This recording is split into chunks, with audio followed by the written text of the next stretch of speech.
Pour ne rater aucune de nos vidéos, n'oubliez pas de vous abonner et d'activer la cloche. Ce que révèle pour moi cette fascination que les gens ont pour Trump, c'est vraiment la fascination de l'argent. Oui, les États-Unis créent, l'Europe réglemente, mais c'est bien de réglementer.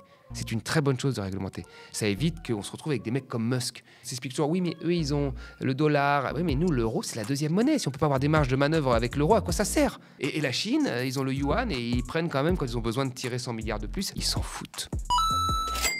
Bonjour tout le monde, je suis ravie de vous retrouver pour un nouvel épisode de l'Instant Porcher. Avec tous les discours qu'on entend autour de nous, notre meilleure arme, c'est de les connaître et de les comprendre. Vous le savez, le média ne vit que par votre soutien, c'est le prix d'une information libre et indépendante. Pour soutenir votre média de manière pérenne, vous pouvez vous abonner à partir de 5 € par mois ou même devenir sociétaire de notre coopérative. Rejoignez-nous dès maintenant sur soutenez.lemediatv.fr. Bonjour Thomas. Salut Lisa. Alors avec toi aujourd'hui au programme, le Sénat vote des économies supplémentaires, mais qui va payer ? Et on revient sur l'arrivée de Trump à la Maison-Blanche, son projet et les conséquences mondiales. C'est parti.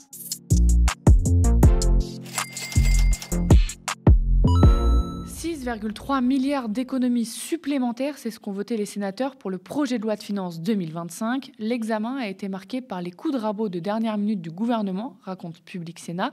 La chaîne dit un amendement de dernière minute déposé parfois dans la nuit, voire une heure avant, souvent défendu laconiquement par des ministres, dont plusieurs se voient même imposer ces coupes par Bercy. Les sénateurs se sont retrouvés à découvrir ces économies supplémentaires, ne pouvant pas travailler dans de bonnes conditions. Une méthode décriée de la gauche jusqu'aux Républicains, décrivant des conditions de travail athlétiques. Public Sénat poursuit, cette méthode, qui ne fait pas dans la dentelle, a un objectif, trouver des économies, et le gouvernement n'y est pas allé de main morte. Ce qu'il assume, il vante une réduction des dépenses de l'État et de ses opérateurs de 2%, du jamais vu depuis 25 ans, souligne l'exécutif. La majorité sénatoriale, droite et gouvernement, a tout de même soutenu ces coupes. Quelques exemples, moins 995 millions sur l'écologie, moins 630 millions sur l'enseignement supérieur et la recherche. Sur les collectivités, on rabote l'augmentation de 5 à 2,2 milliards.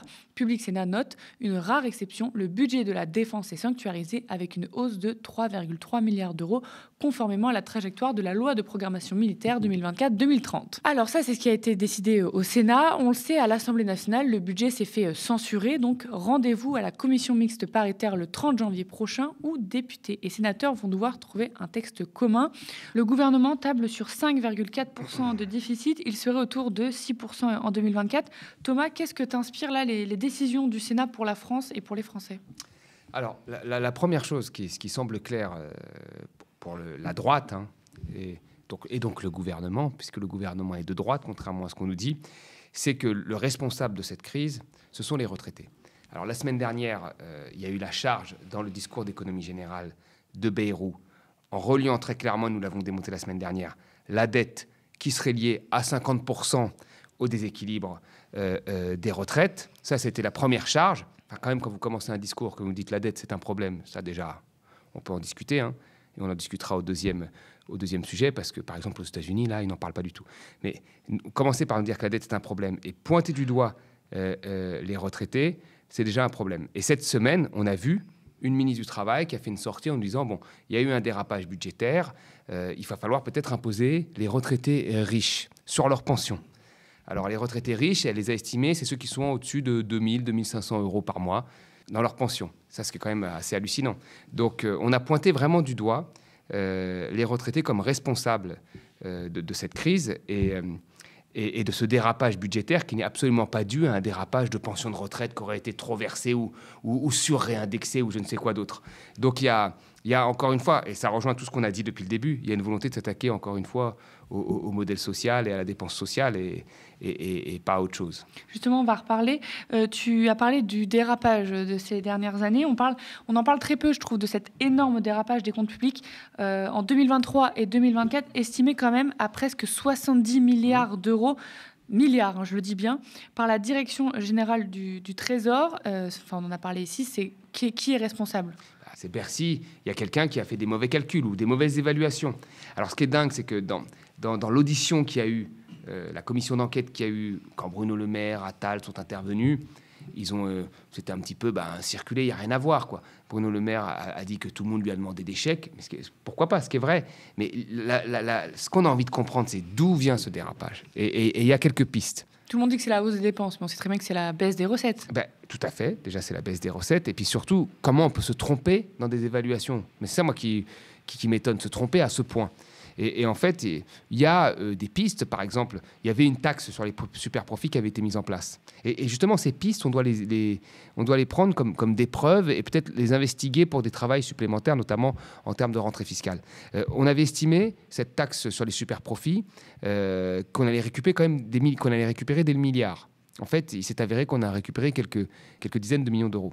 Et donc, ça veut bien dire une chose. Ça veut dire que soit on a fait un impôt sur les super profits qu'on a très mal calibré, et donc il a été mal calibré par ceux qui l'ont fait pour éviter que des grandes entreprises aient à payer quelque chose. Ça, c'est la première chose. Et dans ce cas-là, il faut discuter avec les responsables politiques.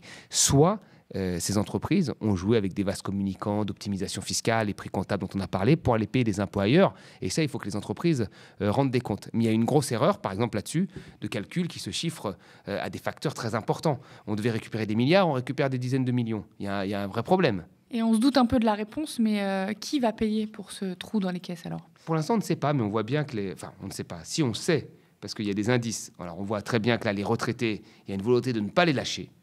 Je ne sais pas pourquoi.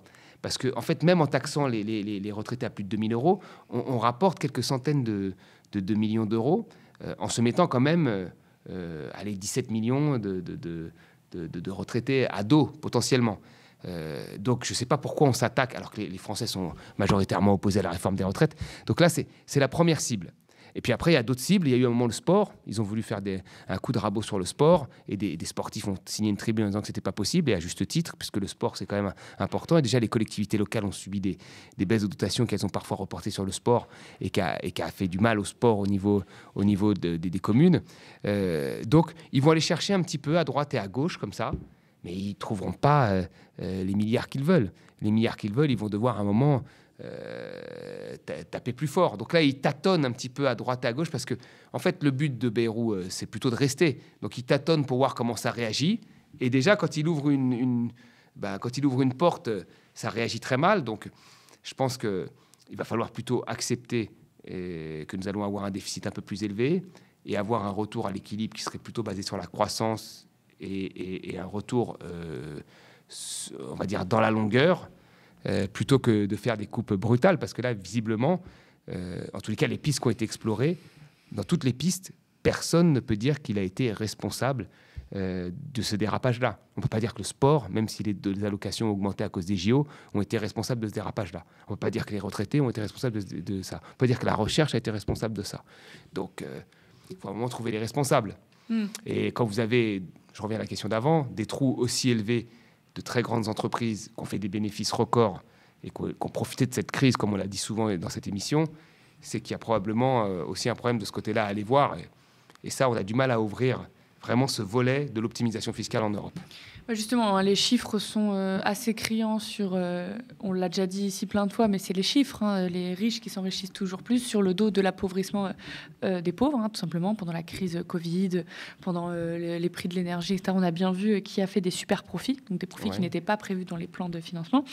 Tu l'as dit, il y a eu toute la polémique autour de taxer les retraités les plus riches. Il y a Éric Lombard, le ministre de l'économie, qui a exclu cette piste dans les Échos la semaine dernière. Donc il a contredit sa collègue, Astrid Panosyan-Bouvet, qui avait soumis l'idée, la ministre du Travail. Autre idée de piste aussi qu'on a vu passer la semaine dernière, les 7 heures de travail non rémunérées, donc ça ferait 14 en tout, on a déjà une journée. Sophie Primas, la porte-parole du gouvernement, a indiqué que cette idée, comme la taxation des retraités, n'était pas la position officielle du gouvernement à ce stade. On peut voir que les ministres avancent leurs idées, reculent, ne sont pas d'accord entre eux, se font contredire. Est-ce qu'ils sont un peu paniqués, là, ils cherchent des pistes un peu partout pour ne pas s'attaquer au fond du problème qu'on a déjà dit plein de fois ici, la politique de l'offre? Oui, tout à fait. Et moi, j'ai du mal à croire, à titre personnel, c'est une supposition, j'ai du mal à croire que des ministres arrivent comme ça, sur des plateaux télé, et balancent des dingueries comme ça et sont contredits tout de suite. Moi, je pense que c'est des ballons d'essai, c'est des tests. Alors, il y a beaucoup d'économistes aujourd'hui qui sont plutôt jeunes d'ailleurs, qui veulent s'en prendre aux retraités. Il faut monter un peu ça sur les réseaux sociaux, etc. Donc, tiens, les gens de droite sont plutôt assez sensibles à ça, parce que de la dépense sociale, c'est toujours de la dépense de trop. Un système par répartition, c'est toujours un système qui ne fonctionne pas. Ils préfèrent un système de capitalisation. Donc, ils sont sensibles à ça et donc ils testent. Puis là, ils testent, il y a une levée de bouclier, ils disent, bon, ben, on recule.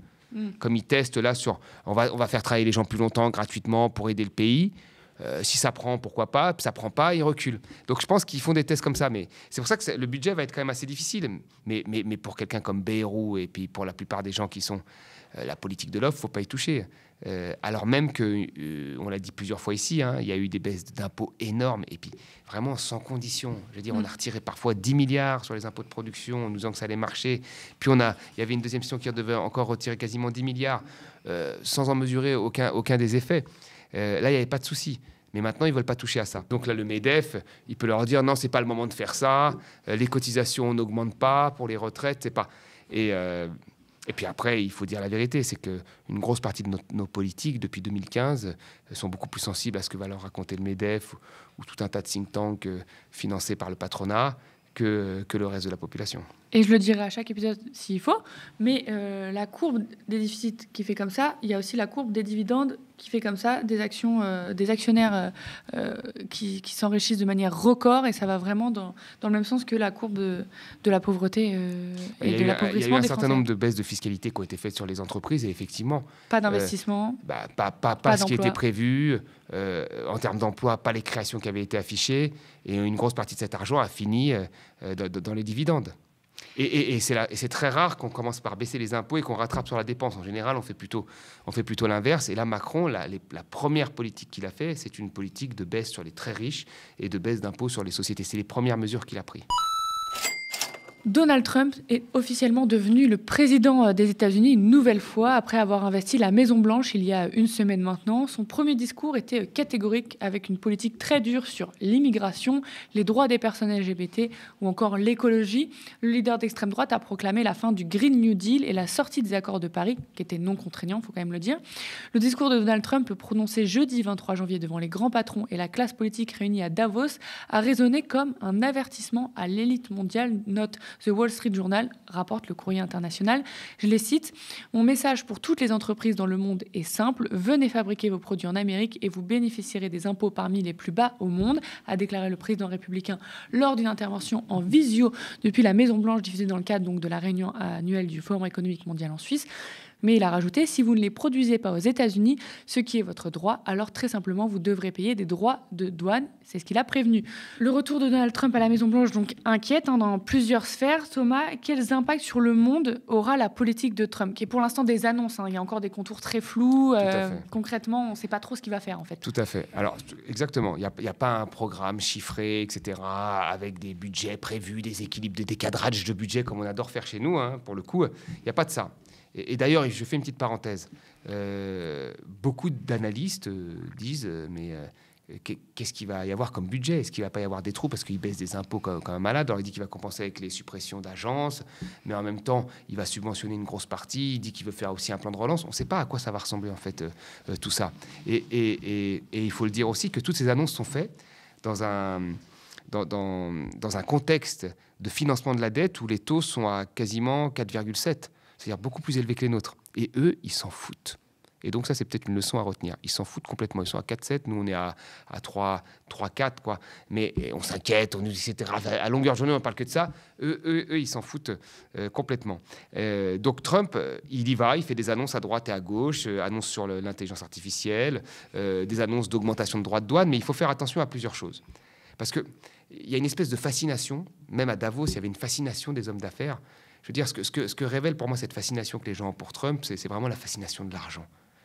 Comme Elon Musk, c'est-à-dire Elon Musk qui peut dire n'importe quoi. Faire n'importe quoi. Non, faire n'importe quoi, dire n'importe quoi sur la géopolitique, dire n'importe quoi sur l'économie.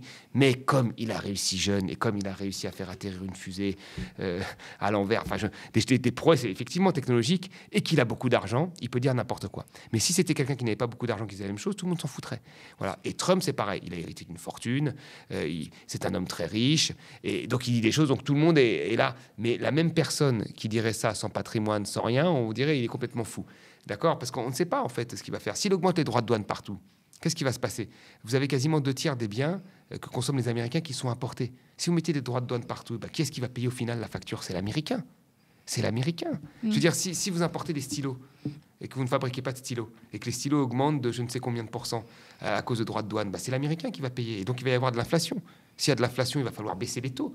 Donc, on sait que Trump, quand on regarde son ancien quinquennat, il annonce des choses et puis après, par pragmatisme, il écoute, il regarde. Mais là, on voit qu'en premier lieu, un petit peu, on peut faire un parallèle avec Macron, hein, c'est qu'il sert quand même ceux qui l'ont soutenu. Voilà, baisse d'impôts sur l'IA, il a la tech avec lui. Ce qu'il n'avait pas au début, il a la tech avec lui. Donc là, il les sert en baissant fortement les impôts, en baissant les réglementations pour que la tech puisse prospérer, utiliser les données, etc. etc. Donc là-dessus, voilà, on a une volonté de déréglementer, de baisser les impôts et de mettre des droits de douane, mais on ne sait pas sur quel secteur, on ne sait pas quelle stratégie va être dite, donc on verra comment il fera. Mais malgré tout, moi, ce que je note, c'est la fascination que des gens ont ici pour lui et que des hommes d'affaires ont pour lui. Et ce que ça nous rappelle, c'est que, vous savez, les entreprises, ils vont souvent dire, oui, nous, on est inclusive, nous, on fait attention à l'environnement, etc. Et là, on se rend compte qu'il y a quelqu'un qui va vous dire exactement l'inverse, qui va tenir des propos contre l'immigration très fort, contre les minorités très fort, qui va vous dire, moi, je vais faire des puits partout, alors que les États-Unis ont déjà pratiquement 1 million de puits en activité. 1 million en activité. Et ben, les gens disent, c'est très bien, c'est génial. Donc après, les entreprises qui ne viennent pas nous dire, oui, nous, c'est important pour nous, le réchauffement climatique, oui, c'est important pour nous. Tout ça, c'est de la publicité, en fait. Voilà, la réalité, c'est que quand il y a de l'argent, elles viennent et elles s'accommodent de tout. Et ça, nous l'avons découvert avec Trump en 2016, parce qu'elles étaient les premiers à le critiquer. Puis dès qu'il arrive au pouvoir, il faut faire avec, donc elles y vont. Puis on voit une différence entre 2016 et maintenant, où là, il y avait des partenariats avec LVMH, etc., alors qu'à l'époque, c'était un peu la honte de s'associer avec Trump. De toute façon, on l'a vu aussi dans l'histoire, et on l'a dit plein de fois ici, que le libéralisme et l'extrême droite, voire le fascisme, finissent toujours un peu main dans la main. Là, on en a la preuve, ces dernières années, on a la preuve vivante avec Trump, mais aussi avec la dissolution. On en a la preuve c'est de plus en plus criant avec Mélanie, etc. C'est de plus en plus criant, effectivement. Face à l'attitude un peu des Américains qui sont en mode America First, de toute façon un petit peu aussi sous Biden avant, face aussi au comportement de la Chine qui veut se développer, qui n'est plus du tout l'usine du monde comme on le disait il y a quelques années, comment doit agir la France et l'Europe par rapport à tout ça? Parce que l'Europe et la France, mais la France et l'Europe, parce que Emmanuel Macron aime bien dire qu'on fait partie de l'Europe, qu'on est un grand pays, etc. Ils aiment beaucoup parler de souveraineté, surtout par rapport à la technologie. Dans quelques jours, quelques semaines, il va y avoir le grand sommet sur l'intelligence artificielle. Donc, ça va être là où on va inviter plein de chefs d'entreprise, etc., plein de start-up, etc. Mais dans le même temps, on nous parle de déficit, d'austérité, on coupe les vivres. Donc, comment on peut parler de souveraineté et en même temps d'austérité dans la même phrase? Oui, tu as entièrement raison. Moi, je pense que la leçon qu'il faut retenir, en fait, de tout ça, c'est qu'il y a eu un espèce de système mondial qui s'est créé avec l'OMC, basé sur le commerce, avec des traités de libre-échange que nous signons, avec cette idée que les pays du Nord en profitent, mais que quand même, il y a un certain nombre de pays du Sud qui convergent, et donc c'est la bonne méthode. Et que derrière le commerce, il y a la paix. Aujourd'hui, ce système a été complètement balayé par l'arrivée de Trump, par les BRICS qui sont les émergents et les BRICS notamment qui sont de plus en plus agressives, par la Chine aussi qui joue sa carte, et nous sommes les derniers à y croire. Alors après, il faudrait changer de politique, mais il faut définir l'échelon. Et qu'est-ce qu'on veut faire? Parce qu'aujourd'hui, est-ce que c'est utile si Trump il dit je vous mets des droits de douane, je veux plus d'entreprises européennes? La majorité de nos échanges sont en Europe.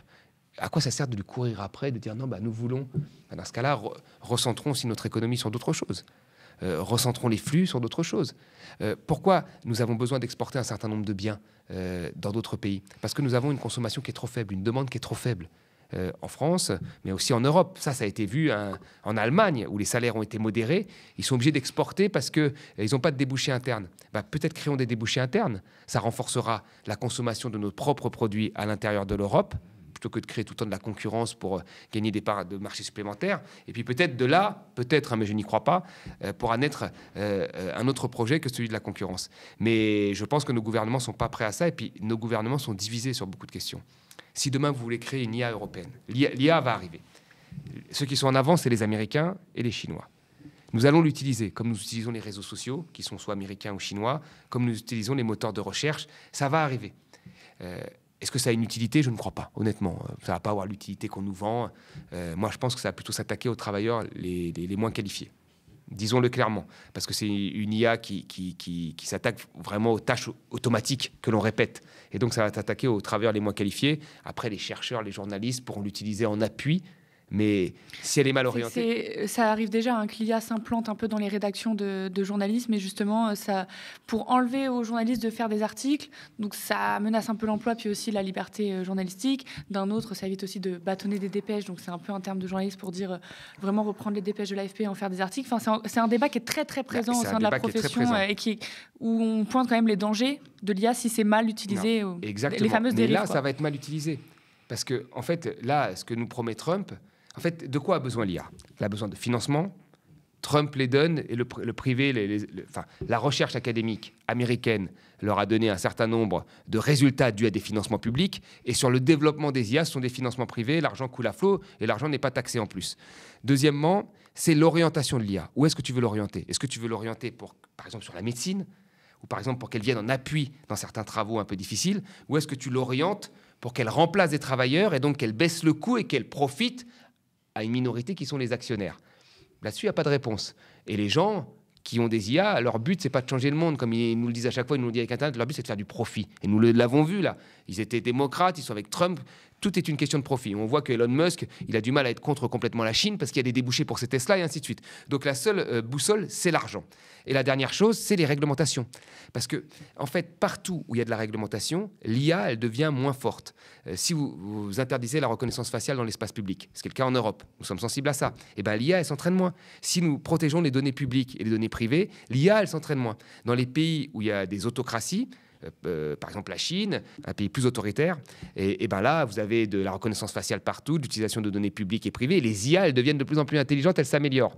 Donc il faut faire vraiment attention au type d'IA que nous voulons, et si nous voulons ce type d'IA qui va respecter les données de vie privée, qui va s'orienter pour améliorer la vie et pas pour attaquer une partie des travailleurs, et qui serait financé en partie par l'Europe sous fonds publics, et peut-être après, moi j'irai plus loin, de l'amont à l'innovation jusqu'au développement, il faut qu'il y ait toujours des fonds publics pour en garder une contrôle, pour éviter d'avoir un Elon Musk européen qui devienne complètement taré.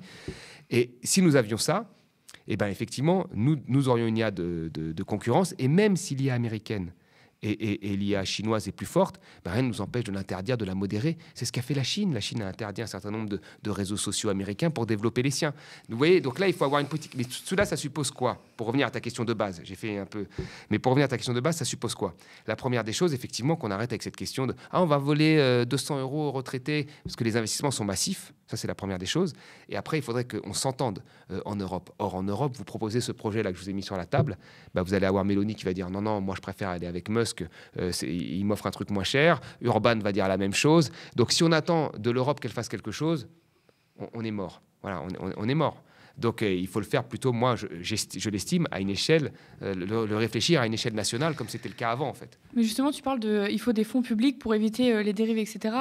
Dans l'épisode de la semaine dernière, je vous disais que j'étais allée voir Sophie Primas à l'Élysée, donc porte-parole du gouvernement, pour lui poser des questions. C'était pas du tout sur le thème de l'IA. Par contre, eux, à l'ordre du jour, c'était le thème de l'IA. Donc, il y a un conseiller du gouvernement qui est venu pour présenter le sommet, un conseiller de Bercy qui est venu pour présenter le sommet de l'IA, etc. C'est bien l'IA.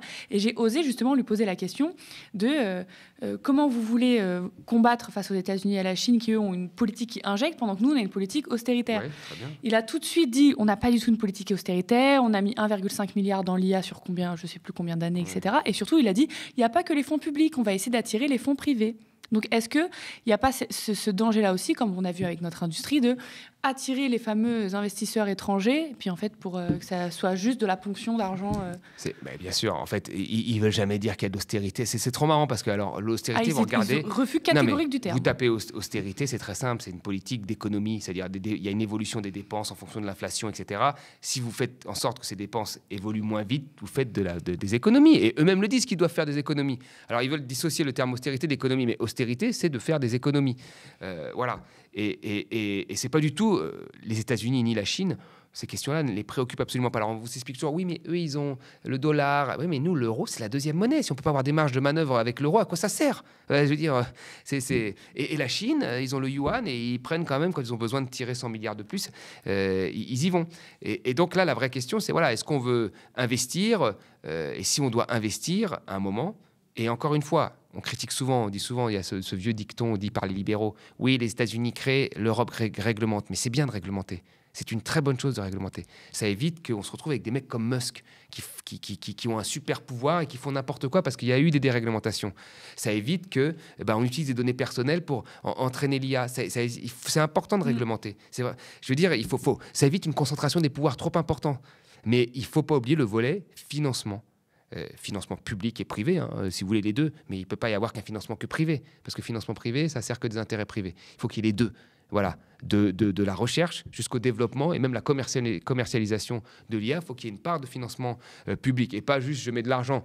Moi, je dis, voilà. Ça, ils savent faire. Voilà, tout à fait. Et puis quand on aura cet instrument-là, on pourra après le confier à des entreprises, etc., publiques, françaises. Il sera sûr, il sera mieux adapté que ce qui se passe avec la tech avec la tech américaine dans lesquelles nous sommes et qui ne pensent qu'à leurs propres intérêts. Ils s'en foutent. Ils s'en foutent que ce soit un espace de discussion, de démocratie, etc. C'est fini ce temps-là. Ça, c'était l'époque des révoltes arabes, où se sont vus comme des gens qui avaient permis de contourner la propagande d'État. Mais maintenant, là, ils ne servent que leurs intérêts. On le voit bien avec Facebook et tout. Ils se rangent tous derrière Trump. Et justement, c'est à ce moment-là aussi que les conseillers du gouvernement ou du président de la République disaient que nous aussi, on avait des réseaux, c'est juste qu'ils étaient moins connus. Mais par exemple, à la place de ChatGPT, on a un réseau français qui s'appelle Le Chat. Le Chat, une Mistral, oui, tout à fait. Voilà, donc je me permets de le dire, parce que ça permet aussi de faire connaître des réseaux français. Puis à la place de X, il y a aussi Blue Sky. Il y a des choses comme ça, un peu des réseaux alternatifs quand on veut éviter le... Non, il y a eu des essais même pour remplacer Google, etc. Ils n'ont pas été ultra concluants. Mais parce qu'il faut du temps aussi. En fait, c'est ça que les gens ne comprennent pas. C'est que... Mais même quand Uber est arrivé, Uber a perdu énormément d'argent au début. Tesla a perdu énormément d'argent pendant des années. Il faut du temps pour s'imposer sur un marché. Et pour trouver un business model, le business model de l'intelligence artificielle ChatGPT, on ne sait pas ce que ça va être encore, comment ils vont se rémunérer. Parce que là, on fait plein de recherches, mais comment ils vont se rémunérer? Ils vont se rémunérer à la fin avec de la pub ou quelque chose comme Google. Mais ça met un certain temps. Et nous, si on ne peut pas créer en Europe, première puissance en termes de PIB, 500 millions de personnes et tout, si on ne peut pas créer une alternative à ça, qui nous permettrait, en cas de problème comme X, de faire migrer les populations sur cette plateforme-là, et qu'on n'arrive pas à la maintenir en vie, même si au début elle perd de l'argent, ça ne sert à rien de faire du business. Enfin, je veux dire, ça ne sert à rien de faire des grands discours, autant assumer qu'on s'en fout de tout ça, et puis on fait autre chose, quoi. Merci à vous, chez vous, d'avoir suivi cet épisode de l'Instant Porcher. J'attrape une dernière fois votre attention avant de se quitter. La situation politique est inédite, historique, vous avez l'habitude de me l'entendre dire. 2 directs par jour, du terrain, du reportage, mais aussi de l'enquête. Le média, c'est 30 travailleuses et travailleurs qui produisent de l'information au quotidien. Et vous le savez, le média ne vit que par votre soutien. C'est le prix d'une information libre et indépendante. Alors pour soutenir votre média de manière pérenne, vous pouvez vous abonner à partir de 5 € par mois ou même devenir sociétaire de notre coopérative. Rejoignez-nous dès maintenant sur soutenez.lemediatv.fr. Spectateurs, abonnés, donatrices et sociaux, je vous dis à la semaine prochaine.